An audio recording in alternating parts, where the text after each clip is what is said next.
wszystkich. Jeśli ktoś już jest obecny, prosiłbym o jakiś sygnał tutaj na czacie, czy już jesteście i czy nas słychać, czy wszystko jest w porządku. I just asked them to confirm if everything is working fine, and we'll see in a moment. I see that on YouTube we are live, and also on our Facebook group we are live. But there might be a problem with the audience because it's not showing nothing. How about now? Are we good? Yes, we are good, and Okay. we are waiting for people to join. Jeśli right. jesteście już z nami, napiszcie coś na czacie. Dajcie nam znać, że jesteście z nami, będzie nam bardzo miło. Okay, so people are joining us. Hello. Okay. Piszcie śmiało, ja będę tutaj starał się mieszać moje pytania z waszymi pytaniami. Naszym dzisiejszym gościem specjalnym jest CEO Kylin Network, czyli Dewdney. Ja będę ze swojej strony starał się prowadzić tutaj takie tłumaczenie na żywo, tak żebyście mogli spokojnie sobie zadawać pytania również po polsku. Jeśli czujecie się z tym komfortowo, pytajcie również po angielsku. And warm welcome to I see our guests also from international side. Thank you for sharing the link for AMA in the Kylin official channel. We are very nice to. It is very nice to have you here with us. Okay, so I guess this will be one of the more important questions. How can we get that blues? Well, you have to be carefully selected through our querying system on the blockchain. No, I'm just kidding. Yeah, you can just ask for one, and if you're a great community member, we'll get you one. That's pretty much how it works. Great. Także słyszeliście, jeśli będziecie chcieli, wystarczy, że poprosicie o taką bluzę i jeśli jesteście bardzo aktywnymi członkami społeczności, z pewnością będziecie mieli szansę taką bluzę otrzymać, żeby prezentować Kylin Network na żywo. Okay, so Dylan, if you could, a few words about yourself, a short introduction. I will do the translation and start with my questions. Yeah, by all means. Okay, so my name's Dylan. I've been in the blockchain space, relatively speaking, for a little bit of time. First heard about Bitcoin in late 2010, and by late 2011, I was actually investigating it. I think the first time I heard it, I was like, nah, that's pretty crazy and interesting, but I didn't really get into it. And then it was, late 2011 when I started really researching. And then by 2012, I started thinking about how I could invest. I started thinking about how I could support the network and mine. And progressively from that point on, over the years, just got more and more involved in crypto. And I'm in Toronto, so met the Ethereum team pretty early on. Some of those guys got involved with that, and and then eventually found myself co-founding a couple things, either traditional startup or in crypto, and then started centering in and honing in on Polkadot as fertile ground to build on more recently in the past year and a half or so. That's my story in a nutshell. Yeah, okay, so you're like a very fresh comer from very beginning. You are with the cryptocurrency. Okay, let me do the translation. Sure, of course. A więc jak się okazuje, Dylan jest już z społecznością krypto od tak naprawdę samego początku, bo już odkąd zaczęły pojawiać się kryptowaluty, on tym się interesował. W 2011 był to już taki bardziej dokładny research i później w kolejnych latach zagłębianie się coraz bardziej i szukanie sposobów, jak mógłby sam w tym wszystkim wziąć udział, kreowanie jakichś startupów. No i ostatecznie przybrało to formę taką właśnie jak Kylin Network. Także jest z kryptowalutami od samego początku. Wspomniał też, że zna team Ethereum, który znajduje się też niedaleko niego, więc miał okazję ich poznać i jest też na bieżąco ze wszystkimi wydarzeniami w tamtym zespole. Okay, so first question from the community. I was going to ask my questions, but I already see some interesting questions in the community, so we'll start off with that. Can Flashfire owners count on further benefits? If so, what? Great question. So one of the ways that we can try to actually measure or validate long-term community holders is by people who are holding, maybe Flashfire or even earlier than that, an Adelaide card in their address. So, and holding it from, the very beginning or from a point in time. And our point of view has always been that it's always been hard in crypto, I think, to measure engagement and long-term community holders. We found that this could be one potential way. So I don't yet know, we don't yet know exactly what the benefits will be, but we're centering in on ideas about maybe discounting the price for, I guess, the amount of tokens that you would need to run, a validator. That would be a great idea, I think, in terms of some sort of benefit for Flashfire holders, because they've been holding this for a really long time, and I think that they should be rewarded, especially if it's an indication, and I think it is, of long-term holding. Okay, thank you. Now the translation.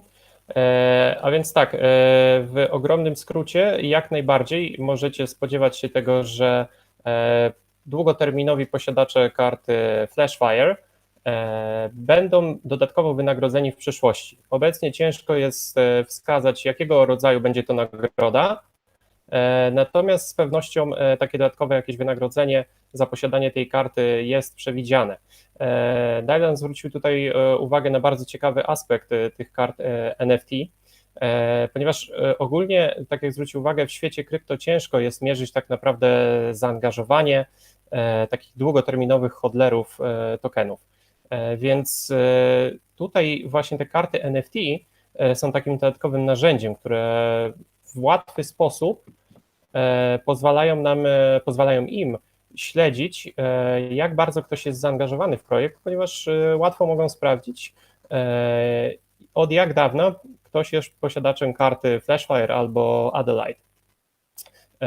Więc jest to ten ciekawy aspekt, na który zwrócił uwagę i możecie spodziewać się z pewnością jakichś nagród w przyszłości. Okay, so this might be a very tricky question. Be careful with the answer. Are you a big Raptors fan? Yeah, I'm not. I don't want to be dishonest. I'm not like the biggest, sports fan or Raptors fan. Although it was hard not to be in the past couple of years because of the championship. So like a lot of people in Toronto, I suddenly found myself becoming a very big fan. But I can't lay claim to, but I was like a fan being, late to the party. Yeah. Okej. Dylan może nie jest tak naprawdę jakimś wielkim, zagorzałym fanem, natomiast z pewnością kibicuje i jest zaznajomiony. Okay. Next thing. All things manga, sliced crypto fly off the shelves like sliced bread. I'm sorry here because it's okay. All things manga and crypto fly off the shelves like sliced bread. Who was the low-key genius behind using such branding for a boring topic like a data oracle? Me? Okay, Um, that's great. yeah, I'm actually a very, very big manga and anime fan, and for a long time now. And yeah, so we had some help. Like, I guess they're talking about to some extent the NFTs, and then also our Yeah. sticker art and stuff like that. Um, yeah, so we also had some help with with Bondly, and then our sticker Mhm. artist is amazing. She came up with it. Yeah, that's Um, true. yeah, so yeah, I definitely myself, I'm a huge fan of manga and anime. Berserk is my favorite manga. I don't know if your fans know it, but anyway. Good to know. Okay, the question was in English, so I will not bother translating it because I understand that the person asking also got the answer. Sure, no problem. Dla polskich słuchaczy, nie martwcie się, jeśli nie będę tłumaczył wszystkich odpowiedzi. Jeśli pytanie jest zadane po angielsku, ja będę trzymał się języka angielskiego, a później na naszej stronie pojawi się skrypt z całego wywiadu, więc będziecie mogli sobie również przeczytać po polsku. Okay, so maybe this time a technical question. What kind of proof Kylin is? POS, POW, or both? Great. I'm glad we're getting questions about the actual project. Uh, but yeah, so the consensus algorithm, like the consensus mechanism surrounding Kylin, is actually NPOS. So it's almost exactly, I would say, like the NP nominated proof of stake in Polkadot. So there's very little difference between our consensus mechanism on Kylin and Polkadot's consensus mechanism. So if you're familiar with that, then that's a great place to start understanding.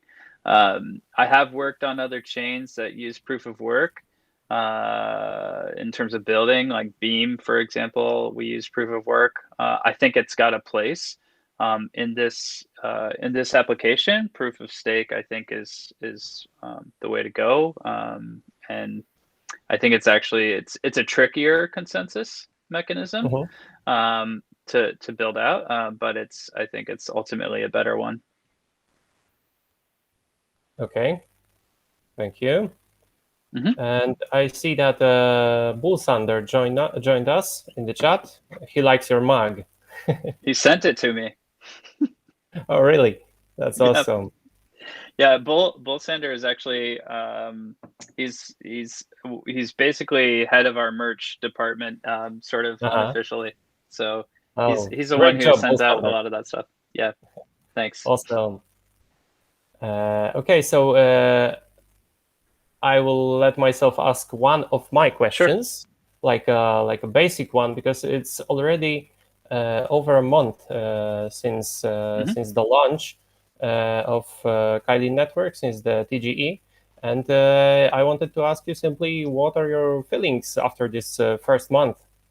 How do you evaluate everything that is happening, and a lot is happening? So yeah, I mean, we just did our recap, our report for March, and when we wrote it all down, I kind of, we say this every time. It's like when we write it all down, it's hard to believe everything that that we've done. Especially with like the core team is relatively small. The larger team is large, or I guess including advisory and things like that. But we managed to get to, I think, this place very quickly and rapidly. And I expect that level of iteration continues. After launch, there's a lot more pressure, there's a lot more eyes, we have a lot more responsibility, right? And there's a lot less patience. Our seed and private sale investors are patient because they understand this takes time. Retail,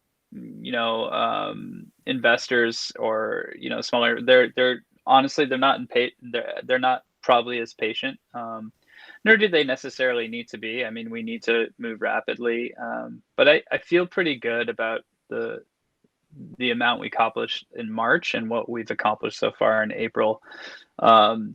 We, I think, announced 11 partnerships in March.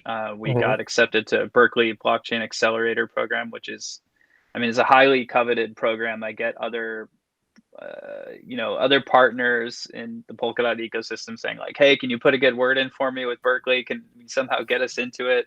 Can you, we launched on Polka Starter, and even if you hate Polka Starter, it's still extremely hard to get launched on there. So, I mean, we've ticked a number of boxes, I think, that I hope are great indicators of our previous, commitment to the project and our future commitment to success of the project. So, yeah, I mean, I'm happy with the level of with where the project is at. But if I was 100% happy, I'd be a terrible CEO. So I think that we need a lot more. And we're getting it. We're hiring some more devs, and we need to build more on the development side, and that's always been something we knew we needed to do, and we're making gains in that department this month. The first couple of weeks have been a little slower than I would have liked, to be honest, but that's because we've had to focus on hiring human capital while the current dev team is working on the Web3 grant milestones. We need to hire to build out Rococo, and yeah, that's kind of where it sits. So. Okay, thank you for an extensive answer. I will do a short recap in Polish. Zapytałem Dylana o to, jak ocenia ten pierwszy miesiąc po uruchomieniu Kylin Network, po uruchomieniu tokenów. W ogromnym skrócie powiedział, że jest względnie zadowolony. Oczywiście nie może być zadowolony w 100%, ponieważ oznaczałoby to, że byłby bardzo kiepskim CEO, ponieważ troszkę musi być niezadowolony, żeby tutaj dalej przycisnąć wszystkich do pracy, ale ogólnie są zadowoleni z progresu, jest zadowolony z tego, ile współpracy udało się nawiązać.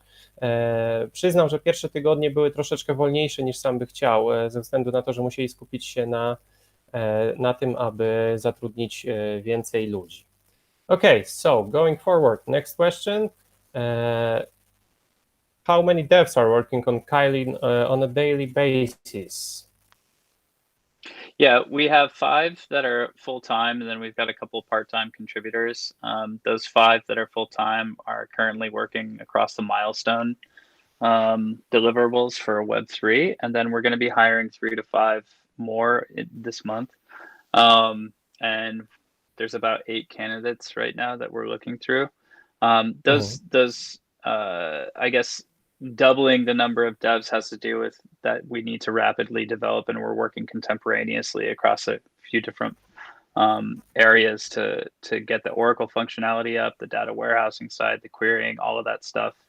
We're trying to aim to get done by Q3 mainnet.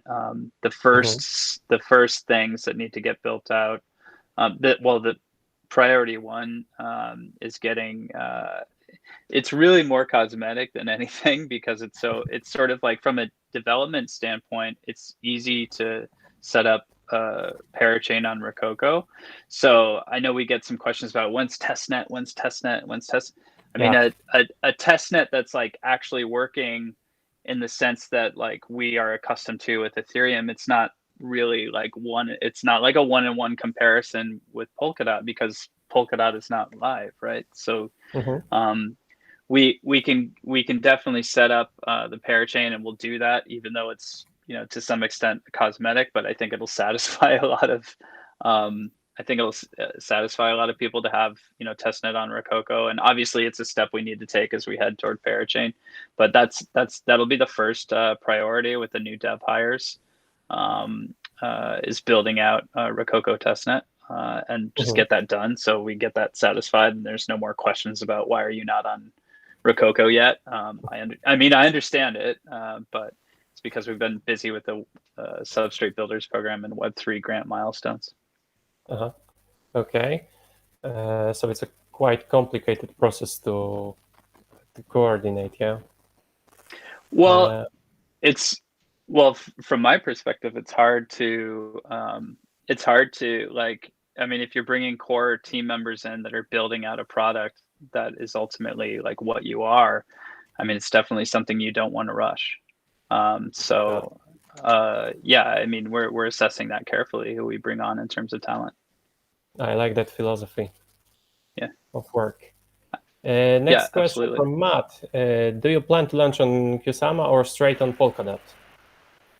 We plan to launch on Polkadot. However, and for a long time we've been saying, no, we don't. It's kind of a it splits our resources to try to do both. However, we may do a little bit of testing on Kusama. We're giving thought to it prior to Rococo. So, but yes, I mean, all of our resources are currently weighted toward going straight to Polkadot. Okay, I think that clears this up. And Kuba is asking, what is the main difference between Chainlink and Kylin beyond the platform they are supposed to serve, Ethereum, Polkadot? Yeah, so I think the biggest difference between Chainlink and Kylin is that I guess we have this vision of like, a D data ecosystem that attracts, like, it's almost like the difference in vision between Polkadot and Ethereum, where Polkadot says we want to be the place where all these connections are getting made. We believe in complementarity. We believe in the ability to serve many different functions and by virtue parachains, right, building on our system. Whereas, Ethereum is more like, we want to be the one size fits all solution for everybody, and everybody should be using Ethereum, and there's no reason to use anything but Ethereum. So philosophically, we have a completely different approach than Chainlink, in the sense that we feel, we believe in this thesis of a multi-oracle, or a multi-data feeding or multi-D data ecosystem world. I mean, the total addressable market of data feeding and consumption along the lines of a decentralized global data ecosystem, I mean, I don't even know what it is. It's probably close to money. It's the total, like, who knows? Like, it's enormous. And I think that there's definitely, just in terms of market, there's room for many players. But in terms of like logic and strategy, like, if you're trying to get a really robust answer to a problem, like, you're not going to be reliant on one source for that answer, especially when it comes to off-chain information. Now, so we take this approach and we encourage our partners to have many data feeding contexts, and as time goes on. So, I mean, I think I've said before in like text AMAs, like, why, we think the approach of, like, it's like if you had a car, and why would you have a car with just one big airbag? Like, you would want a car with many different airbags to protect your face, protect your butt, depending on the collision. I really look at it that way with respect to our approaches. And I could be, wrong. I don't know. But I think I'm right. I think we're right in this approach. And our partners seem to be really into this idea, like, where they're very refreshed. They're like, oh, you don't mind that we are using other no, we don't mind, because this is, price feeding is just the start of, we think, of many other use cases. So you also see yourself as a more complementary solution than the only one go-to solution, yes? Yeah, and I think that it's almost, to be a maximalist oracle is illogical. It's almost irresponsible, right? Because if your users are relying on one source, then if that source goes down, I mean, it's antithetical to the whole enterprise, right? So we say, you need to, like, we say to our partners, you should have us along with Chainlink, along with Dia, along with Band and Teller, like, whatever. Use whatever makes sense to you to get what you need. That's our point of view. I think that's a very correct approach. Next, coming to this also, another question, which companies protocols do you see as your main competitors? Do you see anyone as competitor actually regarding what you just said? Well, we're at a very early stage in the building. Like I don't think we've really built a D-data market yet. So where a market doesn't exist yet, I don't yet see, I mean, we have built it to some extent with DeFi. So there's a market for Oracle services, price feeding services for DeFi. But the broader market that we're looking at hasn't even been built yet. And it's very exploratory. Other projects that are working on this problem that I respect and we respect are like Ocean Protocol, Oasis Labs are both. I would say I mean, yeah, sure. I don't want to be disingenuous and say they're not.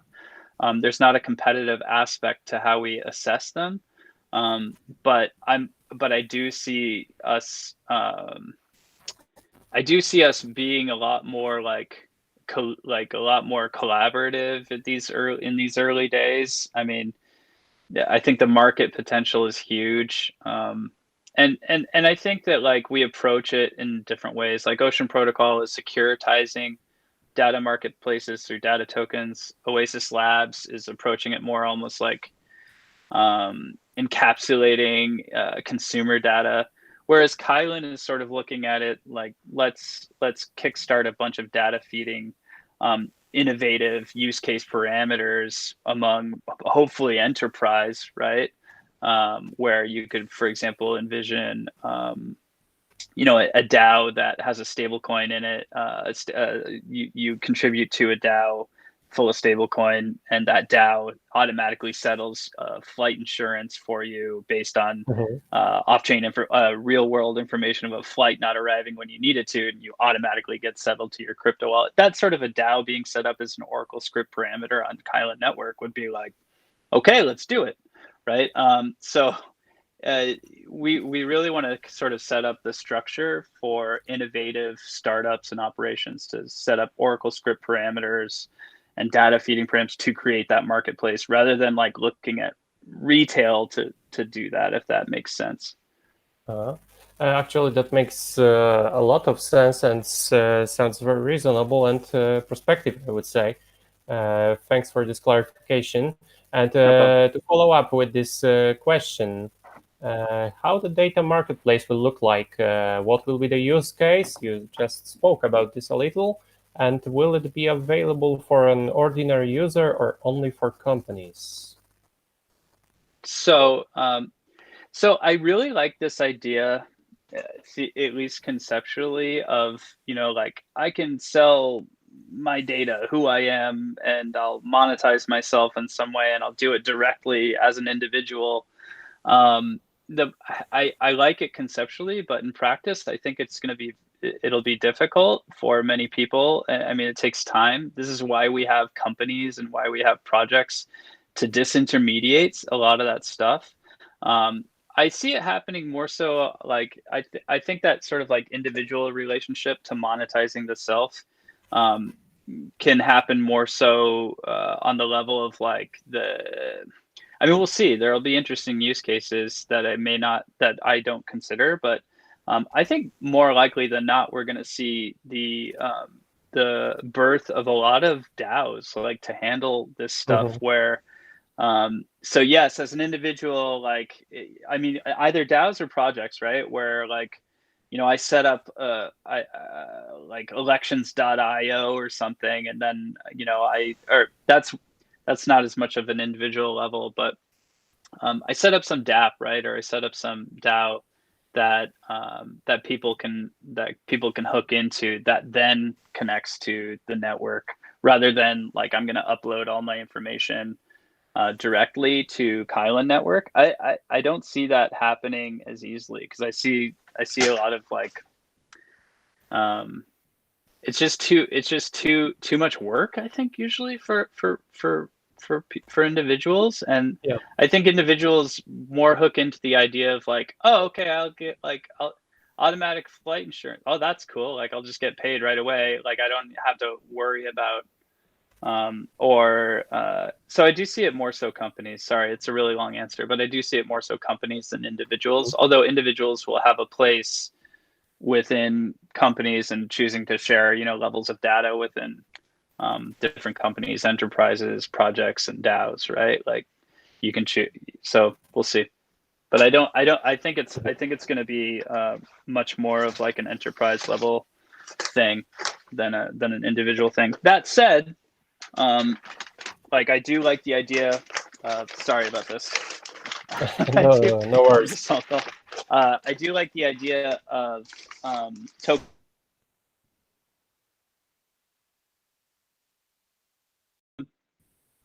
and sold it to researchers. It's probably going to be like there's going to be some intermediary process or some intermediary company like Nebula Genomics is working on this, and DNA is working on this already.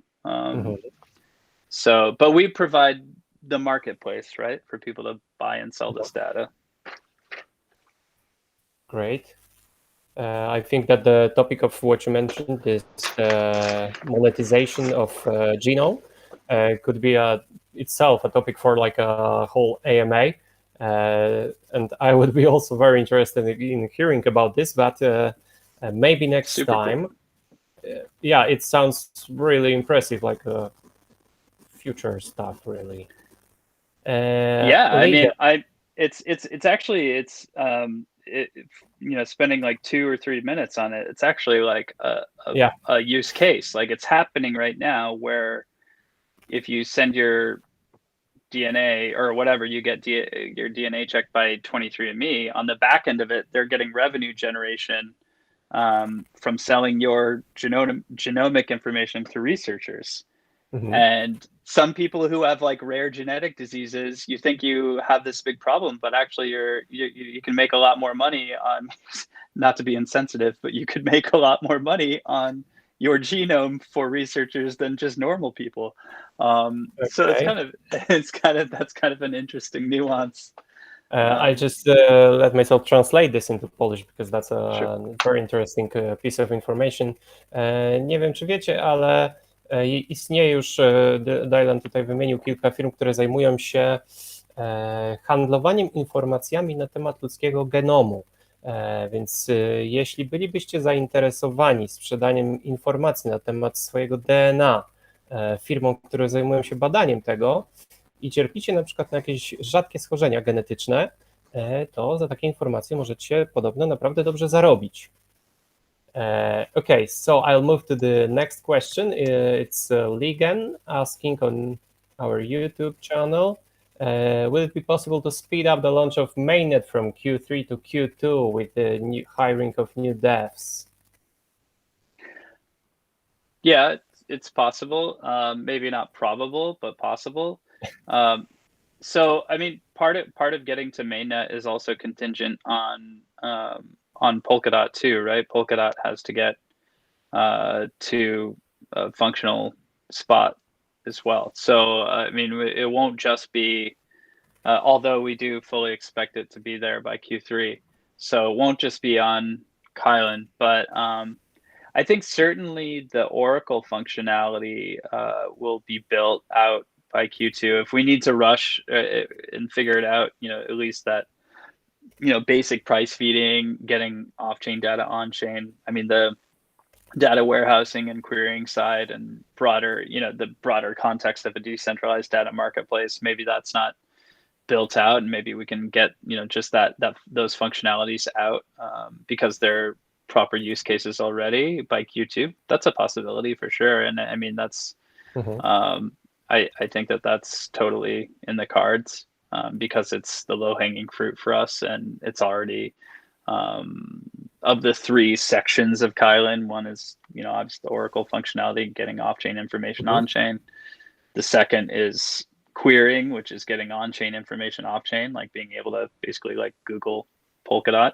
And the third would be this broader context of a decentralized data marketplace that's quite functional and quite large as sort of the last thing. But the first part of it, we've already put a lot of mind share into it. So I think that part of it Yeah, I mean, it's possible. I don't, I mean, Polkadot doesn't put a roadmap out ever. They haven't, if we look to Polkadot as like, as a peer and somebody to consider, and the reason why is because they don't want to be held to any account in terms of, because they know that there's a lot of challenges that come with respect to development, especially developing something new. So, I would prefer to say Q3 just to keep expectations in line. Okay. But the use cases are possible in Q2, yes? I think so. Okay. Probability and possibility, again, two very different things. Yeah. And we have a very interesting question from Mohammed, I think. Can Dylan tell us more about his experience in early days of crypto? What was your biggest learning? What was your greatest lesson from your early days in crypto? Yeah, so I guess my biggest learning from early days in crypto was that perspective is everything, in the sense that, I remember being in early Bitcoin talk forums talking about, in late 2012, how we were all late to Bitcoin. And we were too late, and all the big gains had been made. And now we're almost 10 years later. I don't know. I mean, like, I was constantly on a search for new things from like 2006 or 2007. So as soon as the internet was around, I was looking for like new things that might, be really interesting for society in terms of technology. And my early learnings with crypto, is that I felt like I identified something there. And I think if you can defend the math of any technology, like, if that makes sense, like I can defend the math of Bitcoin, then I had no issues, and more broadly in blockchain, like I had no issues being incredibly passionate about it, even when most people thought it was very fringy and weird and like outside of consideration, or outside of like even taking seriously. It's different now, and people take it much more seriously now. But yeah, I guess I mined. I read as much as possible. I mean, just read. I read a lot. And then with Harbour, when I started that in 2017, it failed. It like and that was my first crypto startup, and we did an ICO. Like, we did that whole ICO thing earlier than most, by the way. It was like 2017, but I learned a ton from that, especially with respect to governance mechanisms, and made a lot of great connections. And that ended up, like, there's a direct line from Harbour all the way to Kylin in terms of people I knew and met and learned, and all the way to here. Okay. It's a lot to translate. I'm not doing it. I'm not being very nice on you, man. Don't worry, I will do this later, because as I mentioned, the questions in English will be answered in English, and I will not bother with translating, because I assume that person asking in English can understand also the answer. Okay. So next coming up is once again Kuba.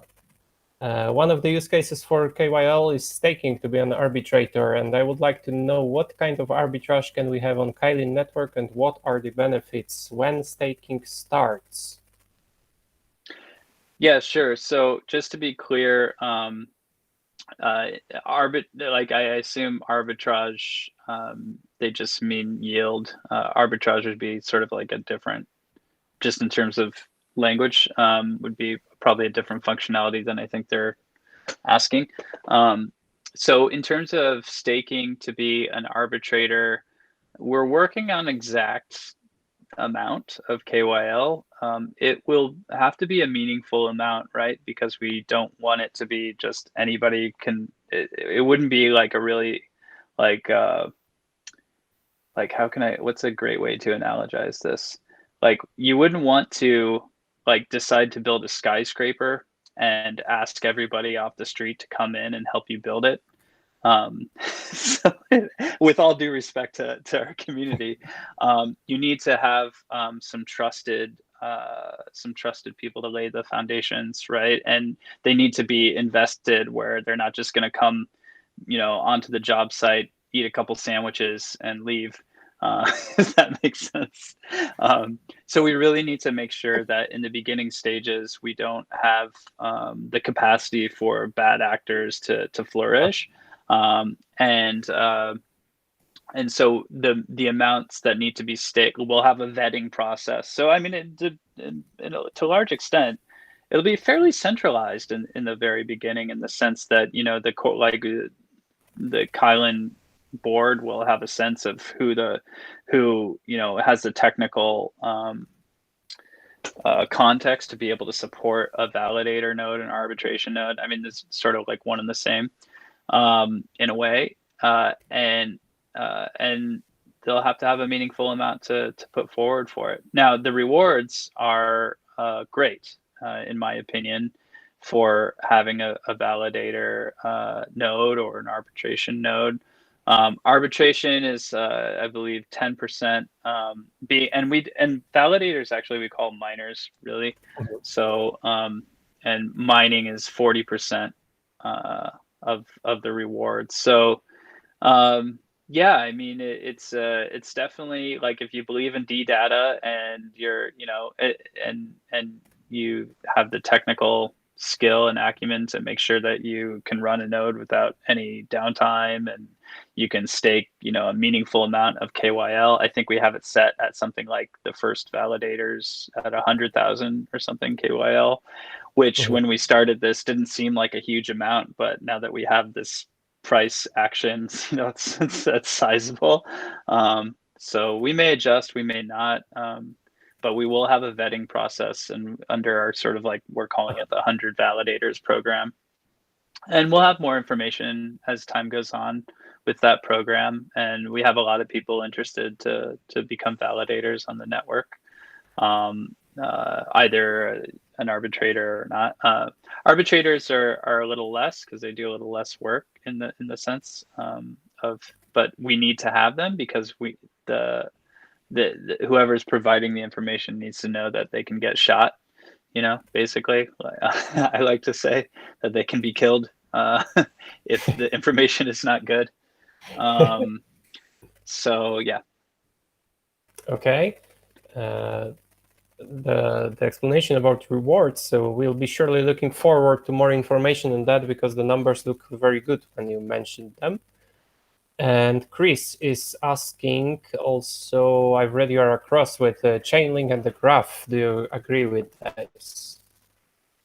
Yeah, I mean, so we're trying to build like a new, really we're building like a new narrative, and there have been pioneers on this narrative before us, most principally Ocean protocol, and it's this narrative of unlocking data, right? This idea that we can unlock data that's typically in silos between people, or within entities, companies, between projects, and that they can start to exchange this data in a meaningful, valuable way through a decentralized sort of P2P, if you will, marketplace, that we've created this narrative and concept, of D data, right?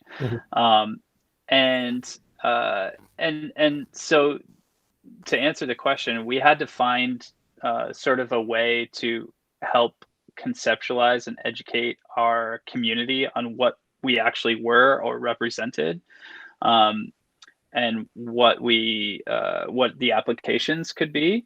So, I mean, we are like a data validation layer for blockchain for the entire world in some ways. That's the sort of that's the context we're building. And chainlink, satisfies an explanation of that in the sense that people know that chainlink provides off-chain information, gets it on-chain for automated settlement of contracts, of smart contracts. And we accomplish that, but we see that as just one of the first use cases of data feeding in a larger vision of D data, right? And D data also goes the other way too, in our opinion, where yes, it's like the graph in the sense that you want to get on-chain information off-chain, because there's plenty of things that happen on a blockchain that are valuable for people to know, right? For example, how many holders, how much they have, et cetera, et cetera. All this stuff is very valuable for people to know. And then we say, lastly, we're like Ocean Protocol in the setting up a decentralized data marketplace. So those are really the ways in which we conceptualize ourselves. But those are just sort of like shorthand to try to get to a broader idea or vision about D data. Okay. I think this also closes the topic. Great. And next, another question from Sesame Street Collection Alexa. Will Kylin be a decentralized oracle comparable to API 3, for example? Yes, it will. API 3 is actually another great comparison, and we end up having some partnership conversations, and API 3 comes up in those conversations. They're like, "Hey, you don't mind? We partnered with API 3 too," and we're like, "No, it's fine. Like, it's no problem. They're great." I mean, we are also decentralized in a similar manner to API 3. Okay. Next one coming up is, this will be, I'm not sure if you will answer this. What is the source of income for Kylin team? Yeah, so happy to answer that. So we operate on the assumption, so since going back to one of the earlier questions, one of the early lessons, like what are my learnings from crypto? One of the biggest things I didn't mention is it's extremely volatile. Maybe it'll be less volatile in this bull cycle as more institutional investment comes in, but it's extremely volatile. And one day we're all celebrating, the next day we're all sad. So depending on the broader market conditions. So we operate on the assumption, in a very conservative assumption, that what would happen if our token price went to zero? How would we sustain ourselves for the next 2 years? And the answer to that is through our raise, right? Through our seed and our private and our public raise. So that's all sitting in a multi-sig. That's we have a budget and a 2-year roadmap on the basis of going to zero for our token. Now, anything above and beyond, if our token price is at 1 cent or if it's at $1, obviously that exposes us to more resources in terms of the deployer contract we have allocated to ecosystem development, to all the things that happen before we get to mainnet and mining rewards and arbitration node rewards and the business model, etc. But I guess the answer is, where do we get our income? Is obviously is from bootstrapping. In the early days, we had to pay ourselves with whatever money we had to maintain a standard of living.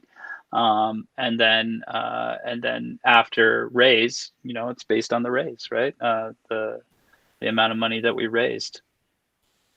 Okay, thanks for the explanation. And I missed one question before, and I think it's also interesting technical question. What chains do you include in your parachain solution? What chains will we connect to is, I guess, the question. Like, what other chains are we thinking? So theoretically, like, this is part of the reason why we wanted to build this on Polkadot, is that theoretically we can connect to anything through Polkadot. That's the idea, because their whole their whole concept is predicated on the basis of we're the connector of a multi-chain future, right? If you build on Substrate as a layer 0, because we're going to have all these parachains connecting, but not only that, we're going to have these bridge chains connecting, a bridge from Ethereum, bridge from BTC, a bridge from Avalanche, a bridge from, you know, whatever other layer 1s are happening, right? Those bridges will take time. We are already speaking with other layer 1s, you know, like 4 or 5 other layer 1s, either in development or have been in development for some time, and encouraged. I mean, they want to find, so some of these layer 1s, like, they're going to bridge over to Polkadot, and they want to have a Polkadot native way to get, you know, without having to wrap, like, you know, Polkadot native tokens. You know, they want some sort of connection from the Oracle standpoint, but other things, you know, it's more integrative where they're layer 1. They want to get some sort of integration into data feeding or Oracle scripting on our platform. So yeah, I mean, but the bridge chaining will take time. And it'll come after we already, I think, make a lot more connections within the Polkadot ecosystem rather than, you know, through it. Okay. Next, I'm speeding up a bit because time is coming to an end. No problem. So one question from Marcin. Why will Kylin be cheaper to use than other oracles? Yeah, so Kylin benefits, being Polkadot native, Kylin benefits from a magnitude decrease in the cost of throughput. And what that basically means is it costs less to put through transactions on Polkadot than, say, Ethereum, right? And then it also benefits from a manyfold magnitude increase in the amount of transactions that can be pushed. So I kind of like one analogy that I've made in the past is, like, you know, if you're on Ethereum, it's like you were in a cafeteria and everybody gets served in a line, and the food's like, okay, you have many variety of foods. They're pretty good. You know, you got the meatloaf and you got the carrots and you got you got some sandwiches, and they're okay. And everybody gets served, but you got to wait in line, and, you know, it's good enough. I look at Polkadot as a context that's more like a bunch of food trucks in a parking lot where you have shared power. More food trucks can come into the parking lot. You have specialized food trucks. You got a taco truck. You got you got like, I don't know. You have all these different specialized trucks to serve your needs, and they hook into this common thing. And I think that that's kind of like the way we look at it, in terms of more fertile ground to build on, for our purposes.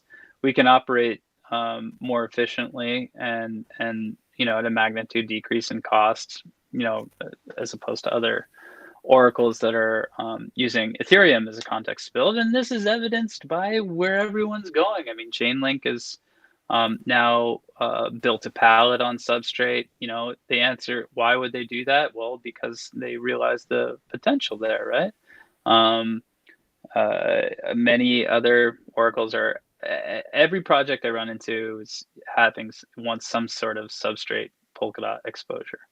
And I think that we recognized that pretty early on and started building on that basis. Are we done? Sorry, I've lost connection for a moment. I think I'm back. Oh, no problem. sorry. Yep. I'm sorry. Did you manage to finish your answer? Because I think you were live all the time. I was just disconnected for a moment. Yeah, I think I'm good. I guess, like, I hope I don't drone on and on, but like my yeah, I mean, I think that as time goes on, the the price feeding Oracle functionality is just becoming more and more commoditized. And I think that, basic price feeds aren't going to be super expensive anyway as time goes on. I think it's going to be like a feature set like email and, a larger feature set. Like if you were having like business software, like, yeah, get email, like great. So I think that differentiator will be less impactful or important over time, although it's important right now for many projects that, in the early days when we were validating our concept, they said, hey, like what's out there right now is extremely expensive and we don't get it. Can you get us? And we're like, great, we think we can do it, magnitude decrease cheaper and higher throughput. So that's the answer. I really like the food truck analogy here. It's like a really great explanation. Thanks for that. Yeah. I'm hoping Polkadot picks that up officially at some point. Maybe they will. Okay. I don't know. I think it's a very good analogy for ordinary people to get a grasp of what you mean. Okay, and let's make this a next to last question. How much DOT do you think you will need to win a parachain auction? Coming from Mark also.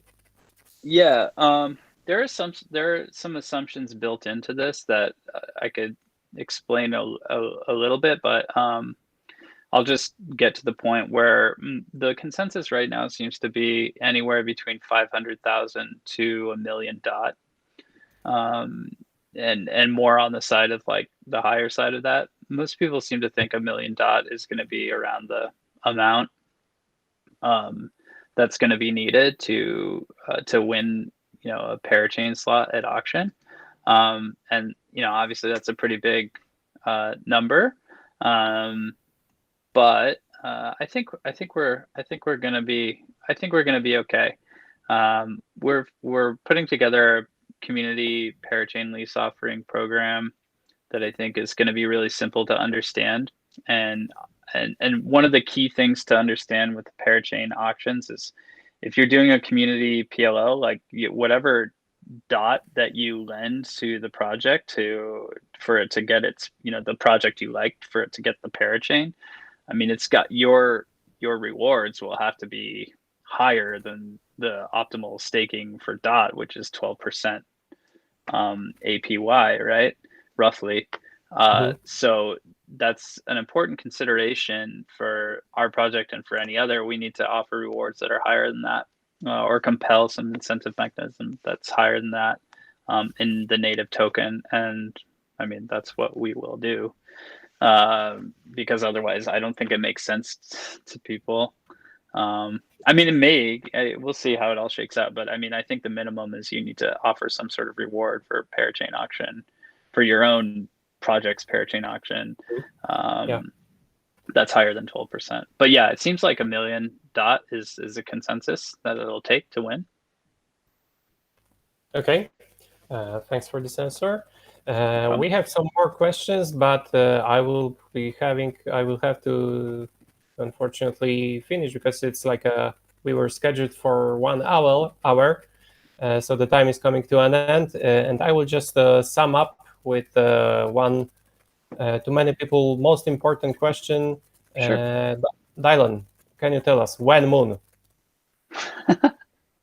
When moon, let's see. I mean, if I knew the answer, I'd probably, be selling everything I had. And I don't know. I mean, when moon, I think, but just as an individual, not speaking on behalf of Kylin, I think that there's going to be probably a ton of interest in the Polkadot ecosystem in general as we head in the summertime, probably June or July, toward parachain auctions and all of the craziness that will be happening with parachain auctions and Polkadot. I really do believe that.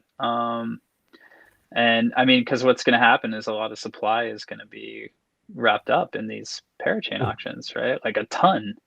And so I think, again, this is not investment advice, and I'm speaking as an individual, not as a representative of Kylin, but I think I feel very bullish on DOT as long as the broader market context is happening of a bull market. Some people think it'll, keep going for another 6 months. Some people think there's only a couple months left. But every month, it seems everybody thinks it's could be the last 2 months, and this has been 5-6 months now. There's only 2 more months. Yeah, the bear is coming. Yeah, I mean, we have to expect that winter is coming, and we'll probably see a lot of White Walker, memes eventually as we head into fall and there's bull market if it's still happening. But yeah, I mean, I know you asked that question in a funny way, but I wanted to answer it in a serious way. No, but it's like a two-way answer, so it was both serious and funny. Thank you for that. No problem. Okay. Thank you very much for joining us, for answering all the questions. To all people listening, thank you for your questions. We had some excellent questions, and well, see you in future. Thank you very much. Yeah, thank you so much. Really enjoyed it. See you. Bye. Bye-bye.